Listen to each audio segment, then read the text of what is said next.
Согласно статистике, за последние 3 года количество столкновений с дикими животными возросло на треть, а совокупный ущерб по страховым случаям КАСКО вырос на 38%. Обсудим эту тему со специалистом Эстонского фонда дорожного страхования. У нас в студии Татьяна Вюрст. Доброе утро. Доброе утро. Доброе утро. Но можно предположить, что за время чрезвычайного положения, вот эти последние месяцы, когда люди меньше передвигались и дороги были практически пустыми, как раз-таки столкновений с дикими животными тоже стало меньше. Что говорит статистика? К счастью, оно так и есть. Все-таки движения было меньше дорожного, и столкновений с дикими животными действительно было меньше. Насколько меньше?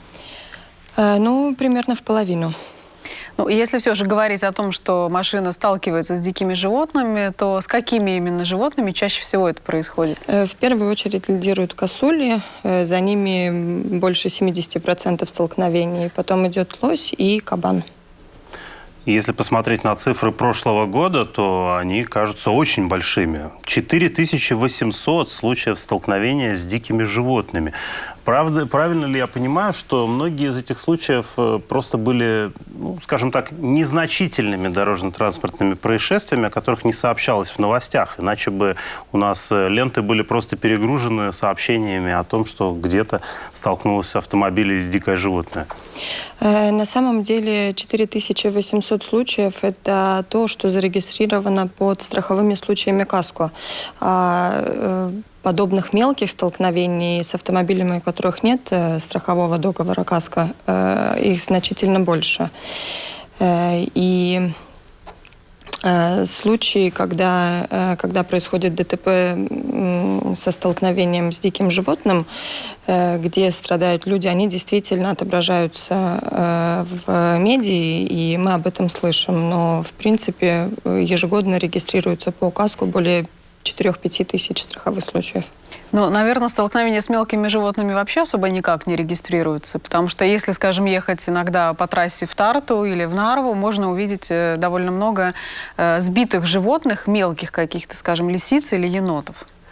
Так и есть, и чаще, как я уже сказала, что у нас страховыми договорами КАСКО застрахована примерно половина автомобилей, да, то есть половина автомобилей, которые с более мелкими животными сталкиваются, они, естественно, просто двигаются дальше и никому об этом не сообщают, хотя правильно было бы сообщить при любом столкновении, будь то маленький зверек, либо крупное животное, по номеру 1313 в инспекцию окружающей среды. В общем-то, если у тебя есть КАСКО, то ты обратишься в страховую компанию даже в случае столкновения с мелким животным, потому что если это происходит на скорости, то ущерб автомобилю будет нанесен так или иначе. Но здесь уточняющий вопрос. То есть только КАСКО покрывает такие случаи. Обычное дорожное страхование при столкновении с диким животным ничего вам не возместит. Абсолютно верно. Ущерб, полученный автомобилем при столкновении с диким животным, возмещается только по страхованию КАСКО. Дорожное страхование обязательно, которое у нас в Эстонии действует, это страхование ответственности. И в этом случае, скажем так, пострадавшей стороной является животное, но животное в страховую компанию виновника обращаться не будет. Но в случае КАСКО тоже есть своя ответственность в зависимости от договора. Да? Абсолютно верно. В зависимости от условий страхового договора может применяться самоответственность, но есть фирмы, в которых эта самоответственность она не взимается. На самом деле неприятно, конечно, когда ущерб получает машина или какие-то повреждения, но насколько опасно это для человеческого здоровья, сколько случаев так или иначе были связаны с тем, что животное, которое попало под машину, нанесло увечья, какие-то травмы людям, которые были в машине? В прошлом году подобных столкновений, где пострадал человек, было больше 10. И, естественно, если сравнивать повреждения автомобилей и травмы, либо человеческие жертвы, то это намного печальнее, и суммы все-таки больше, чем повреждения автомобилей. Вы уже упомянули о том, что в случае, если произошло такое ДТП, нужно уведомить об этом по телефону 1313. А как себя вообще должен вести водитель, в зависимости от того, сбил он животное насмерть или животное еще живо? То есть, позвонив по телефону, он получит все инструкции? Абсолютно верно. То есть чаще всего при столкновении животное погибает. остается лежать на дороге, в таком случае обязательно надо позвонить по этому номеру. Если же животное получило удар, какое-то повреждение и убежало, тоже позвонить по телефону и получить дальнейшие инструкции, либо просто сообщить о данном ДТП. Если же при столкновении с животным есть пострадавшие, либо погибшие, тогда обязательно надо сообщить в полицию и вызвать скорую помощь. Ну а скажем, если мы сбили животное, нету человеческих жертв, есть жертвы только со стороны животного. Нужно ли остановиться на обочине, скажем, и дождаться какую-то службу? Или можно дальше продолжать движение? Как? Если у вас есть страховой договор КАСКО, конечно, надо остановиться, зафиксировать фотографиями. Да, сейчас мобильный телефон всегда под рукой, то есть и при первой возможности сообщить в свою страховую компанию. И опять же 1313 позвонить, чтобы вам дали какие-то инструкции.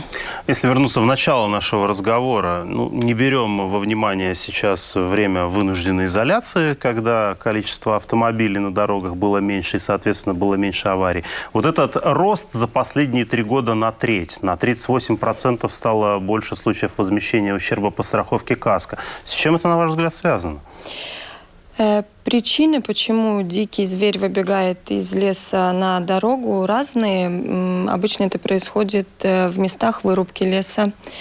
Если происходит охота за этими дикими животными, у нас в Эстонии на самом деле ежегодно охотники подстреливают косуль именно для того, чтобы их численность держать сбалансированной. Да? То есть косуля на самом деле представляет большую опасность для водителя на дороге, так как их популяция больше. И, естественно, в местах, скажем так, дремучего леса, да, где нет близлежащих населенных пунктов, там тоже животных больше, и они чувствуют себя как дома, и все чаще выбегают на дорогу. Я понимаю, что, может быть, вы занимаетесь страхованием, и, может быть, вопрос это не конкретно к вам, но все-таки есть ли какие-то общие рекомендации, когда водитель уже заранее видит, что животное выходит на дорогу? Как нужно себя вести? Нужно ли снизить скорость или нужно вообще остановиться? Причина, на самом деле, почему происходит столкновение с любым зверем, который выбегает вам на дорогу, чаще всего становится невнимательность водителя, то есть мы отвлекаемся на телефон, какая-то активная беседа с пассажирами и пренебрежение скоростным режимом. То есть, в первую очередь, если мы соблюдаем скоростной режим, завидев дикого зверя, у нас есть возможность принимать какие-то действия и начать тормозить. Да? То есть это должна быть самая первая реакция. Но если мы скорость превышаем, у нас нет этих долей секунд, чтобы оценить ситуацию и принять какие-то действия. Вот эти знаки, которые устанавливают на загородных дорогах, осторожно, дикие животные могут выбежать, они чисто информативный характер носят или при рассмотрении ущерба от дорожно-транспортного происшествия тоже могут приниматься во внимание? Например, произошла авария вот в той зоне, где установлен знак, или знака не было? Опять же, каким образом будет возмещен ущерб страховой компании, все зависит от условий. То есть надо внимательно читать условий. Есть исключения, есть какие-то требования к водителю, да, по соблюдению безопасности. Как вы сказали про знаки, то эти знаки однозначно не стоит игнорировать, потому что они у нас на шоссе по всей Эстонии стоят не просто так, а стоят именно в тех местах, где встреча с этим диким зверем, будь то маленький зверек или крупный, может произойти вероятнее всего. Но отсутствие этого знака не является каким-то смягчающим обстоятельством. То есть если в условия договора такие, что все равно там должна быть своя ответственность, значит, она все равно будет, и неважно, что там стояло на дороге, был знак или нет. Да, так и есть. У нас в гостях была специалист Эстонского фонда дорожного страхования Татьяна Вюрц. Спасибо. Спасибо. Спасибо.